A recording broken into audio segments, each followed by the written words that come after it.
নতুন বউ বাড়িতে আসার পর থেকে নতুন বউকে দিয়ে বড় মাছ কাটানো হয় নাই, আর নতুন বউকে পরীক্ষাও করা হয় নাই মাছ কি পারফেক্টভাবে কাটতে পারে কিনা। তো আজকে নতুন বউকে দিয়ে বড় মাছ কাটাবো, দেখি নতুন বউ পরীক্ষাতে পাস করে কিনা। হ্যালো এভরিওয়ান, আসসালামু আলাইকুম। সবাই কেমন আছেন? আশা করছি সবাই ভালো আছেন এবং সুস্থ আছেন। আলহামদুলিল্লাহ, আপনাদের দয়া আল্লাহর অশেষ রহমতে আমিও অনেক অনেক ভালো আছি। তো প্রতিদিনের মতো আজকে আবার আপনাদের সামনে একটা নিউ ব্লগ নিয়ে চলে আসলাম। তো আজকের ব্লগটা আমি স্টার্ট করলাম। তো এই তো দেখতেছেন আমি ফ্রিজটা খুলছিলাম, ফ্রিজটা খুলে দেখি কি কি সবজি আছে। তো এখানে দেখি পুরাতন কিছু সবজি আছে কিনা, যেগুলো আগের সবজি ওইগুলা রান্না করে ফেলবো। তো এই সবজিগুলো আগেরই ছিল, তো ভাবলাম যে সিমগুলো নামিয়ে ফেলি। আর এদিক দিয়ে নতুন আলু আছে, নতুন আলু দিয়ে সিম দিয়ে রান্না করব। আর এদিক দিয়ে অনেকগুলো কাঁচামরিচ, এগুলো নামিয়ে নিব, এগুলোর বোটা ছাড়িয়ে ফেলবো। আর একদিকে দেখেন একটা মিষ্টি কোরমা, অনেক কিউট মিষ্টি কোরমাটা, একদম ছোট। তো এই মিষ্টি কোরমাটা এখন রেখে দেব, আজকে আর রান্না করব না, কালকে রান্না করব। তো মিষ্টি কোরমা দিয়ে মাছ দিয়ে রান্না করব, মানে একটু পিস বড় করে। আর ভাজি করব না, ভাজি কিন্তু আমার কাছে ভালোই লাগে, কিন্তু আমার শাশুড়ি মিষ্টি কোরমা ভাজি খেতে চায় না, সেই মাছ দিয়ে রান্না করলে সে খেতে চায়। আর এদিক দিয়ে আমার ছোট চায় দেখতেছেন, সে রুটিগুলা সেঁকে নিতেছে। তো আমার শাশুড়ি গতকালকে আমার শ্বশুরের জন্য রুটি বানানো হচ্ছে, তো রুটি বানানোর হওয়ার পরে তো সেই একটা রুটি রয়ে গেছে, খায় নাই। তো একটা রুটি আমার শাশুড়িকে গরম করে সকালবেলা দিতেছি, সেই খাবে। আর এদিক দিয়ে রং চা বসানো হয়ে গেছে। তো রং চা আসলে স্বাস্থ্যের জন্য এমনিতে অনেক ভালো, দুধ চা কিন্তু খাওয়াটা ঠিক না, হয়তো দুধ চা হচ্ছে নবাবী খানা এই তো। তো আসলে আমি দুধ চা পছন্দ করি না এমনটা না, তবে কিন্তু আমার কাছে রং চাটা একটু বেশি ভালো লাগে। আর আমি দুধ চা খেতে পারি না, দুধ চা খেলে আমার কি হয়, মানে গ্যাস্ট্রিকের প্রবলেমটা একটু দেখা দেয়। আর আমার শাশুড়ি দুধ চা অনেক পছন্দ করে, কিন্তু গ্যাস্ট্রিকের সমস্যার কারণে সে মানে দুধ চাটা মানে স্কিপ করে ফেলছে। তো এই তো এদিক দিয়ে আমরা দুই যা মিলে বসে গেছি তরকারি কেটে নিব। আর এদিক দিয়ে আমার শাশুড়ি বলতেছে যে তরকারি এখন না কাটার জন্য আগে নাস্তা খেয়ে নিতাম। আর আমরা একটু নাস্তাটা সবসময় সকালবেলা একটু লেট করে খেয়ে থাকি। অনেকে কি করে একদম ঘুম থেকে ওঠার পরে নাস্তা খেতে হয়, আর আমরা ঘুম থেকে উঠলে কি হয় মানে নাস্তাটা একটু লেট করে খেতে হয়। আমার কাছে কিন্তু ভালো লাগে না নাস্তাটা সকাল সকাল। আমি অন্তত ঘুম থেকে উঠার 2 ঘন্টা পরে, অন্তত 1 ঘন্টা 2 ঘন্টা পরে নাস্তা খাই। প্রায় 10টা 9টা 10টার দিকে আমি নাস্তাটা খাই, তার আগে আমি খেতে পারি না ঘুম থেকে ওঠার পরেই। জানি না কার ক্ষেত্রে এমন হয়, আমার ক্ষেত্রে কিন্তু এমনটাই হয়, আমি কিন্তু সকাল সকাল নাস্তা খেতে পারি না। তো আজকে তো এমন কোনো নাস্তা বানানো হয় নাই, আজকে না সিম্পল নাস্তা বলতে মুড়ি দিয়ে আর নারকেল দিয়ে মাখা হবে। তো আজকে মুড়ি দিয়ে আর নারকেল দিয়ে খাওয়া হবে, আর সাথে হচ্ছে রং চা। তো আমার যায় এরা তার আগ দিয়ে সে নারকেলটা ভেঙে নিয়ে তো কুড়িয়ে নিয়েছিল। তো আমার শাশুড়ি বলতেছে আগে নাস্তাটা খেয়ে নিই, তারপরে তরকারিটা কাটি। তো এই তো আমরা নাস্তাটা খেয়ে তো দুই যা মিলে চলে আসছি সবজি কাটার জন্য। তো ভাবলাম আজকে তাড়াতাড়ি করে মানে সকাল সকাল রান্না করে ফেলবো, দেরি করব না, কিন্তু তার মধ্যে আজকে দেরি হয়ে গেছে, কিছু করার নাই। মাছ ছিল না ঘরেতে, আজকে হয়তো রান্না করা যাবে, এতটুকু মাছ ছিল। তো মাছ শেষ হয়ে গেছে। তো এদিক দিয়ে দেখতেছি বাসার সামনে দিয়ে মাছওয়ালা যাইতেছে মাছ নিয়ে। তো তখন মাছওয়ালাকে দাঁড় করিয়ে মাছ কিনে নিলাম। তো এখানে মাছ হচ্ছে প্রায় 4 কেজির মতো, 3-4 কেজির মতো হবে, আসলে আমি জানি না নাকি তার চেয়ে বেশি হবে। আর এই দিক দিয়ে একটা ফাঙ্গাস মাছ নিয়েছিলাম। তো আসলে আমাদের ফ্যামিলিতে তেমন কেউ বেশি ফাঙ্গাস মাছ পছন্দ করে না, আমার শাশুড়ি একটু ফাঙ্গাস মাছ পছন্দ করে না, আর আমার দেবরও খায় না, আর আপনাদের ভাইও কিন্তু ফাঙ্গাস মাছ পছন্দ করে না, কিন্তু আমরা ফাঙ্গাস মাছ পছন্দ করি, আমার শ্বশুরও ফাঙ্গাস মাছ পছন্দ করে। তো আজকে বললাম যে আমাদের জন্য একটা, আপনারা তো খান না, আমাদের জন্য একটা ফাঙ্গাস মাছ নিয়ে নেন। তো এই তো আমাদের জন্য এই ফাঙ্গাস মাছটা নিয়ে নিছে। তো এখন এই ফাঙ্গাস মাছ থেকেও ভাজি করা হবে আজকে দুপুরের জন্য। আর এদিক দিয়ে আমার শ্বশুরে এসে বলতেছিল যে ফাঙ্গাস মাছ আজকে রান্না করার জন্য সে আজকে ঢাকা চলে যাবে, তার কারণেই। তো এই তো দেখতেছেন অনেকগুলো সবজি নেওয়া হয়েছে, মাছও নেওয়া হয়েছে এখানে। তো মাছগুলো একদম জ্যান্তই ছিল, একদম তাজা নড়তেছে। আর এদিক দিয়ে অনেকগুলো সবজি নিয়েছি। সবসময় আমাদের বাজার থেকে বাজার করা হয়, সবজি আনা হয়।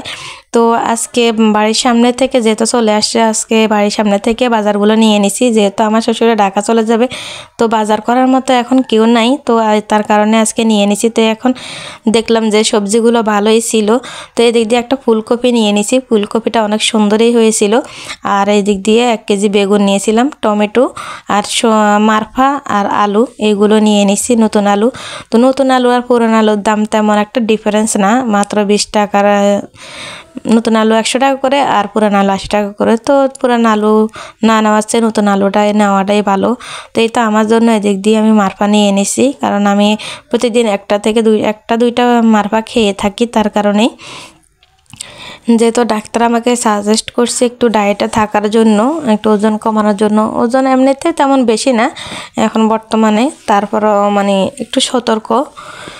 তো এই তো এখন আমি এদিক দিয়ে আমার যায় আর আমার শাশুড়ি মাছ কেটে নিতেছে, আর আমি এদিক দিয়ে রান্নাটা বসিয়ে দিয়েছি। আজকে তো মানে কীভাবে যে লেট হয়ে গেল ভাবতে পারি নাই। তো এই তো তাড়াতাড়ি করে রান্নাটা বসিয়ে দিয়েছি। তো এখন আমি এইখানে বাঁধাকপি ভাজি করব। তো বাঁধাকপি ভাজি করার জন্য আমি এখানে পেঁয়াজ কুচি দিয়ে দিয়েছি, আর সরিষার তেল দিয়ে রান্না করব। আমরা বেশিরভাগই সরিষার তেল দিয়ে রান্না করে থাকি। তো এখন আমি শুধু আজকে বাঁধাকপিগুলো কাঁচামরিচ দিয়ে রান্না করব, কোনো শুকনো মরিচ আমি অ্যাড করব না এখানে, না হয় মানে সবজির কালারটা একদম নষ্ট হয়ে যাবে। তো কাঁচামরিচ দিয়ে তো আমি এখন সবজিটা বাঁধাকপিগুলো ভেজে নিতেছি। আর ছোটো মাছ বলতে পুঁটি মাছ বোনা করব। তো এদিক দিয়ে যেহেতু আমার শ্বশুরে বলছিল ফাঙ্গাস মাছ বোনা করার জন্য, তো ফাঙ্গাস মাছও বোনা করব। তো আজকে 4 আইটেম হয়ে গেছে, বাঁধাকপি, সিম, পুঁটি মাছ আর ফাঙ্গাস মাছ বোনা। তো 4টা আইটেম হয়ে গেছে। তো রান্না করতে করতে আমার অনেকটাই লেট হয়ে গেছে আজকে প্রায়। তো আমি এখন যখন রান্না করতেছি তখন আমার প্রায় 1টার কাছাকাছি হয়ে গেছে। কিছুক্ষণ পরে আবার আমার শ্বশুর চলে আসবে খাওয়ার জন্য। সে আজান দিলে নামাজ পড়তে যাবে, নামাজ পড়তে এসে তাকে মানে ভাত দিতে হয়। তো এই তো তাড়াতাড়ি করতেছি আমি একটু রান্না করার জন্য। তো এখন আমি বাঁধাকপিটা হয়ে যাওয়ার পরে আমি সিম তরকারি বসিয়ে দিব। তো আমার শ্বশুরে ঢাকা যাবে, তার কারণ হচ্ছে গিয়ে সে স্ট্রোক করছিল অনেক বছর আগেই, প্রায় 2বার স্ট্রোক করছিল। তাকে মানে কয়েক মাস পরে প্রায় তাকে টেস্ট করানো হয় যে কোনো প্রবলেম আছে কিনা, সমস্যা আছে কিনা, তার কারণেই। তো তার কারণে সে আমার বাসুরকে নিয়ে ডাক্তারের দ্বারা যাবে ঢাকায়। তো সে আমাকে বলছিল যে বেগুন কেন নিয়েছিলাম, বেগুন খেলে নাকি অ্যালার্জির সমস্যা হয়, তার কারণে। তো আমি বলছিলাম যে আপনি তাহলে খাইয়েন না, তাহলে আপনি খাইয়েন না, আপনি সিম দিয়ে আলু দিয়ে রান্না করবো, ওগুলো খাইয়েন। আজকে তো আর রান্না করব না, আর আপনি আসার আগেই বেগুন তরকারি রান্না হয়ে যাবে।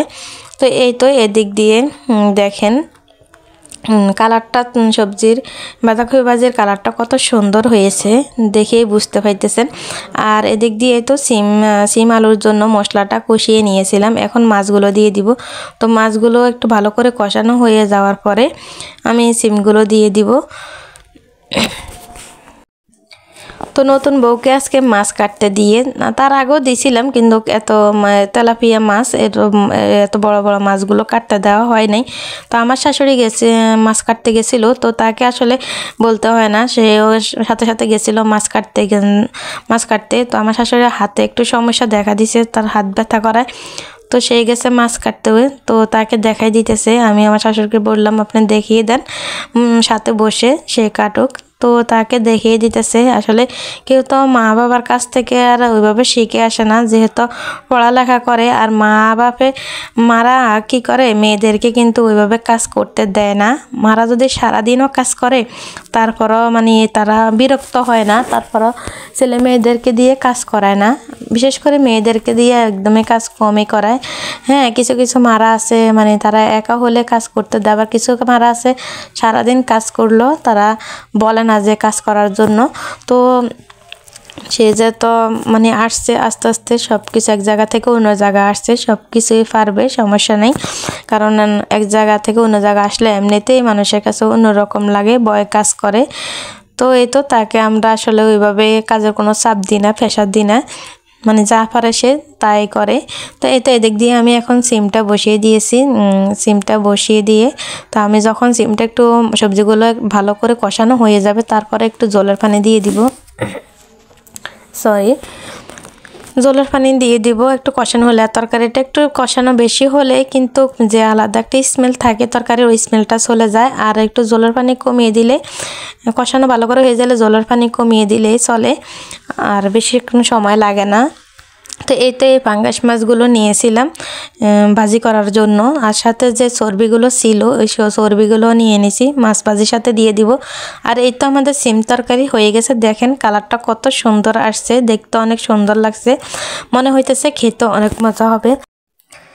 তো এই তো আমি এখন সবজিগুলো নামিয়ে নেওয়ার পরে এখন আবার কড়াইতে আমি তেল দিয়ে দিয়েছি। তো তেলটা একটু গরম হয়ে যাওয়ার পরে আমি এখন আবার পেঁয়াজ মশলা টশলা সবগুলো দিয়ে টমেটো দিয়ে মশলাটা কষিয়ে নিয়েছি। তো এখন আমি এই তো পুঁটি মাছগুলো দিয়ে দিয়েছি। তো পুঁটি মাছটা একটু কষানোর পরে এখন আমি অল্প করে একটু জলের পানি দিয়ে দিব। তো এই মাছটা আমার শাশুড়ি অনেক বেশি পছন্দ, আসলে তার জন্যই এই মাছগুলো বোনা করা, সে এগুলো দিয়ে খাবে। তো সে তেমন বেশি বললাম না যে কোনো সবজি এত বেশি অন্যান্য মাছ কোনো এত পছন্দ করে না। তো সে খাওয়ার মধ্যে অনেক কিছুই মানে খেতে চায় না। তো একটা কড়াইতে আমার রান্না করার কারণ হচ্ছে আমি অনেকগুলো পাতিল ইউজ করি না, কারণ ধুতে হয়। আবার যেহেতু মাটির চুলায় লাটকির চুলায় রান্না করি, তো এগুলো ধুতে গেলেও অনেক ঝামেলা হয়। তার কারণে একটাতে রান্না করি, একটাতে আবার নিয়ে ফেলি, ভালো একটা কড়াইতে নিয়ে ফেলি, তারপর আবার একটাতে রান্না করি। এইভাবে আমি সবসময় রান্না করে থাকি। হয়তো আপনারা দেখলে কিন্তু অনেকে অনেক ধরনের মন্তব্য করতে পারেন যে আমি কেন বারবার একটা কড়াইতে রান্না করি।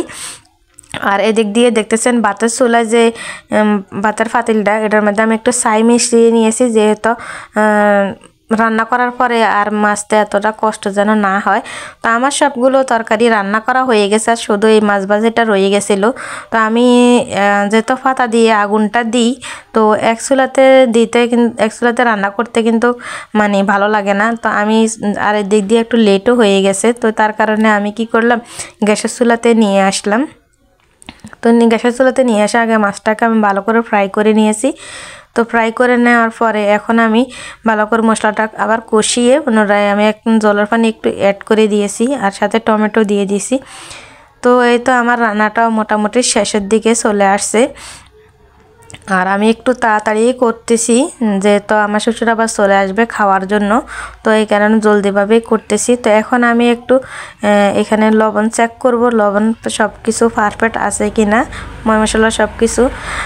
তো আমি এখন চেক করব। আর এদিক দিয়ে ধনিয়া পাতা কুচি করে নিয়েছি, এগুলো আবার মাছের মধ্যে দিয়ে দিব, মাছ ভাজির মধ্যে।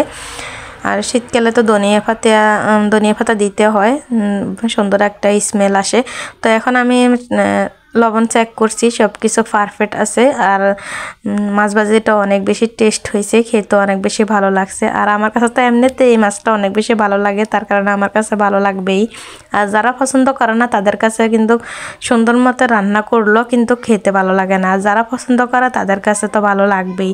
তো এটা এখন আমি ধনিয়া পাতা কুচিগুলো দিয়ে দিছি। তো এখন আমি সব কিছু নামিয়ে ফেলবো। তো আমার রান্নাটা আজকে এই পর্যন্তই।